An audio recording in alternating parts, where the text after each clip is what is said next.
Alors que les États-Unis et Israël poursuivent leur bombardement, l'Iran promet aujourd'hui que pas un litre de pétrole ne sortira du Golfe. Pour sa part, le président américain Donald Trump a envoyé des messages contradictoires sur le moment où la guerre pourrait prendre fin. Il a parlé hier d'une petite excursion qui se terminerait bientôt, mais il a aussi affirmé que les États-Unis n'ont toujours pas assez gagné. Alors, pour faire le point sur l'offensive américaine et sur la suite possible du conflit, je reçois le général François Chauvency, ancien officier français ayant servi à l'OTAN et rédacteur en chef de la revue Défense publiée par l'Union IHEDN. Général Chauvency, bonsoir et merci beaucoup d'être avec nous ce soir. Bonsoir. Alors, Donald Trump a déclaré hier qu'il ne permettrait pas à l'Iran de prendre le monde en otage en menaçant l'approvisionnement pétrolier mondial. Comment se fait-il qu'à ce stade-ci, l'Iran puisse encore contrôler aussi efficacement le trafic dans le détroit d'Ormuz?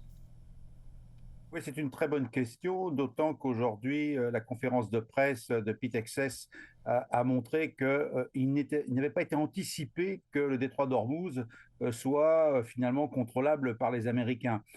Donc c'est un petit peu surprenant. D'un autre côté, on entend une autre information disant qu'un premier pétrolier escorté par des navires américains a pu franchir le détroit. Donc aujourd'hui, on est un petit peu dans l'expectative avec une prise en otage des flux pétroliers à destination notamment de l'Asie. Et on peut se poser la question comment ce problème va être résolu, alors que c'est un problème que nous connaissons depuis 47 ans, il ne faut pas l'oublier. Justement, aujourd'hui, le chef d'état-major interarmé américain, le général Dan Kane, a indiqué que le Pentagone étudie actuellement des moyens d'escorter les navires dans le détroit d'Ormuz. Selon Londres, les dirigeants de la Grande-Bretagne, de l'Allemagne et de l'Italie ont aussi réaffirmé hier l'importance de la liberté de navigation dans ce passage stratégique. Dans le contexte actuel, selon vous, à quel point de telles escortes seraient-elles réalistes et surtout peut-être sécuritaires?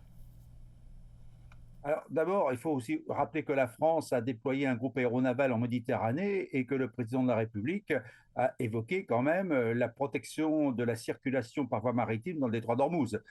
Donc, actuellement, la flotte la plus importante, si je peux me permettre, est quand même la flotte française, avec un porte-avions, deux porte-hélicoptères et 8 frégates, ce qui n'est pas forcément le cas d'autres nations. En tout état de cause, toutes les nations, au moins européennes, sont concernées par la libre circulation dans le détroit d'Ormuz. Alors maintenant, comment ça va se faire? D'abord, je pense qu'il y a une question de délai. Les flottes ne vont pas arriver d'ici une semaine ou 15 jours. Voilà, on a quand même un délai de mise en route.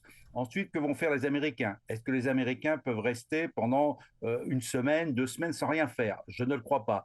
Et troisième point et dernier point, il faut quand même constater que les Américains ont frappé le sud de l'Iran, les deux grands ports, je dirais, qui donnent l'accès au pétrole iranien, un face à Oman et l'autre qui est plus dans l'océan Indien. Donc dans les deux cas, enfin dans tous les cas, on a bien une certaine forme d'offensive, mais c'est vrai, et je me répéterai, c'est que on peut être surpris que les États-Unis n'aient pas envisagé un contrôle du détroit d'Ormuz alors que la menace était connue.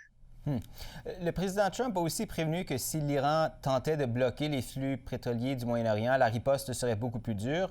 Aujourd'hui, évidemment, le secrétaire américain à la Défense, M. Hegseth, affirme que les frappes d'aujourd'hui pourraient être les plus intenses depuis le début du conflit. Selon vous, qu'est-ce qu'elle cherche donc à accomplir ces frappes aujourd'hui? Ah, d'abord, je dirais déséquilibrer la capacité de nuisance des Iraniens. Le problème, c'est que ce n'est pas tant les missiles qui posent problème, mais surtout les drones. Et donc, toutes les bases de drones identifiées sont traitées ou seront traitées, sachant que ça ne sera pas à 100%. Maintenant, on n'est que dans l'aspect, je dirais, espace aérien. La question de ce conflit, c'est que les Américains n'ont engagé que des forces aéronavales.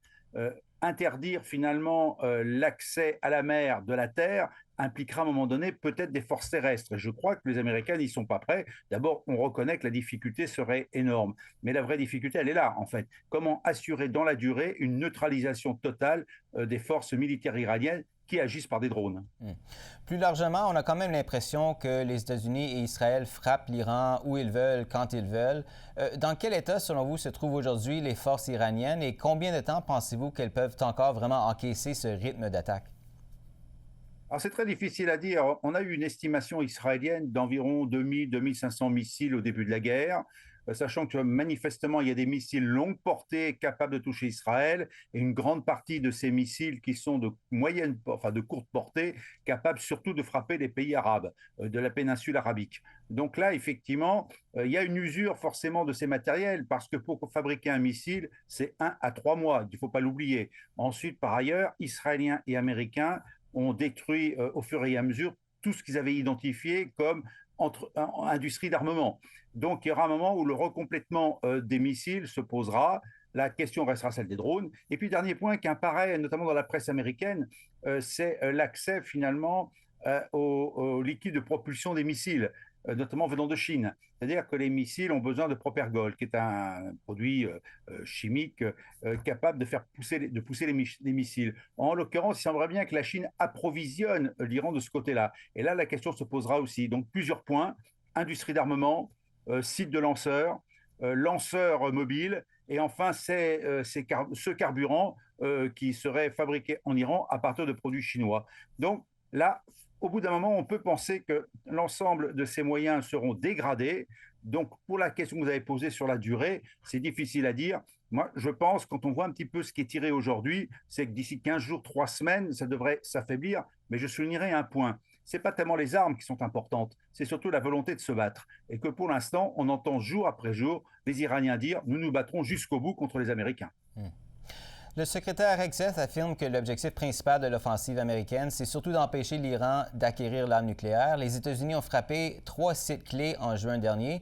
La Maison-Blanche avait affirmé à l'époque que l'opération avait, et je cite, totalement anéanti les capacités nucléaires de l'Iran. Mais une évaluation à l'époque avait plutôt conclu que 2 de ces sites n'avaient été que partiellement endommagés, au point où l'enrichissement pourrait quand même reprendre en quelques mois. Si c'est bien l'un des objectifs de cette guerre, qu'est-ce qu'il faudrait faire pour vraiment y parvenir réellement cette fois? Je crois qu'il n'y a pas de solution que de se référer à l'Agence internationale pour l'énergie nucléaire, dépendant de l'ONU, puisqu'il faudra contrôler avant tout. Et actuellement, l'AEA n'est pas en mesure de contrôler ce qu'ont ou ce que n'ont pas les Iraniens. Mais ça veut dire qu'au préalable, vous aurez eu une négociation, je dirais un cessez-le-feu, peut-être un accord de paix, c'est peut-être un peu excessif, mais néanmoins, un arrêt des hostilités. Et cet arrêt des hostilités pourra conduire à la vérification. Mais il ne faut pas se faire d'illusions. Quel que soit, je dirais, le dirigeant qui engage une guerre, il apporte des résultats vis-à-vis de son opinion publique, vis-à-vis de son armée, mais on sait bien que ce ne sera jamais une reconnaissance totale de ce qui a été détruit ou pas détruit. Donc, il faut admettre qu'il y a une phase, je dirais une partie d'incertitude, mais je crois que pour moi, la seule solution pour s'assurer que l'arme nucléaire ne soit pas à la disposition des Iraniens, c'est qu'à un moment donné, il y ait un cessez-le-feu, un arrêt des hostilités, et qu'une organisation internationale reconnue puisse vérifier si effectivement les Iraniens sont en mesure d'avoir une arme nucléaire ou pas. Et juste en terminant, selon vous, quels sont les objectifs réels de cette guerre? Et avec ces objectifs en tête, à quel moment pourrait-on envisager la fin des hostilités? Vous avez évoqué cette idée de peut-être 15 jours à peu près, ou quelques semaines. Oui, alors les 15 jours, c'est relatif, parce que en temps de guerre, vous savez, on ne sait jamais quand ça se termine une fois qu'on l'a commencé. Voilà, moi je dis 15 jours parce que les moyens militaires iraniens devraient quand même s'affaiblir. Et d'ailleurs, vous avez souligné il y a quelques instants que, en fait, l'espace aérien est complètement contrôlé par les Israéliens et les États-Unis. Alors maintenant, comment arriver à s'en sortir, c'est un vrai sujet. Je dirais qu'à un moment donné, il va bien falloir que les Iraniens cessent, je dirais, d'accepter, enfin, accepte de capituler finalement, c'est ce qu'a demandé Donald Trump. Hein. Et vous avez raison de souligner aussi qu'on a quand même des buts de guerre un petit peu variables.